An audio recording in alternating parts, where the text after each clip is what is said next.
The Trump administration's education department has begun layoffs in key offices, including those overseeing special education and civil rights. This is not surprising, but it is totally dismaying.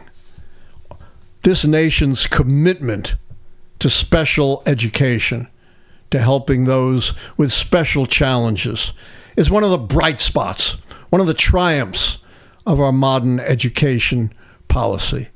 And like so much that is good in this country, Trump is attempting to undermine and destroy it by disrupting that part of the Department of Education that facilitates special education on schools across America, doing so through using the excuse of a government shutdown to initiate layoffs. There was nothing about a government shutdown that authorizes layoffs. In fact, quite the opposite would be true, because it does take some expenditure of money to effect these layoffs, which you're not supposed to be doing during a shutdown.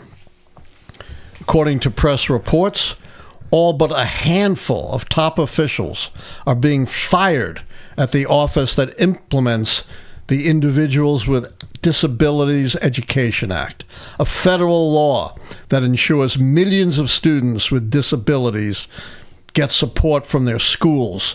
This according to a workers' union, the American Federation of Government Employees.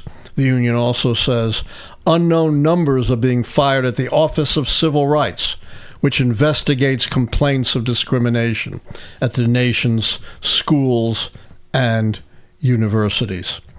They also note the layoffs would eliminate teams that oversee the flow of grant money to schools across the nation, including critical money for the nation's low-income schools and funding for after-school and summer learning programs. Who's getting hurt here? Who's getting shortchanged? Our children. And again, hypocrisy is not a strong enough word. I'm still searching for something better. While Trump fabricates his concern for the civil rights of Jewish students and American Jews, fabricates, because Trump himself, as we pointed out, has been the most anti-Semitic president we've ever had. I don't know if I agree with that.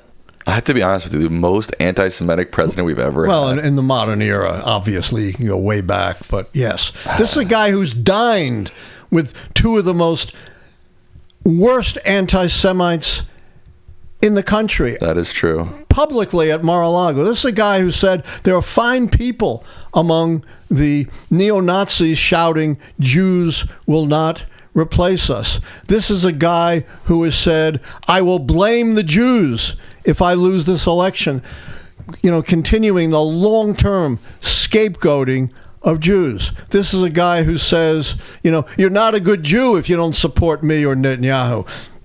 Trying to define who's a good Jew and who isn't, and presuming Jews are, most concerned with foreign issues, not domestic issues. I can go on and on. This is a guy who's targeted for every ill in America. George Soros, True. The Jewish Holocaust survivor. No other president has a record like this. I get your point. I guess a lot of pro-Israeli Americans would be very happy with Trump because of his handling of Israel, at least in what I've seen in polling and stuff like that. But you got to understand, I'm not going to get into this again. I've made this point many times. I get your point. The right-wing support for Israel has nothing to do with supporting the Jewish people. They believe Israel has to be in control of the Jews because that's going to be Armageddon, the final battle of good and evil, the second coming of Christ. And what's going to happen to Jews who won't convert? I meant American Jews who are very pro-Israel seem to like Trump's stances and his policy on Israel, not the right wing. But anyways, let's get back to the main topic at hand. Okay. You don't want to? All right. I'm done with it. You kind of muddled it for me. Oh, come on.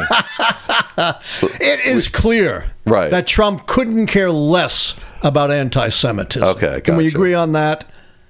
Yes, I think. Okay. Especially domestically.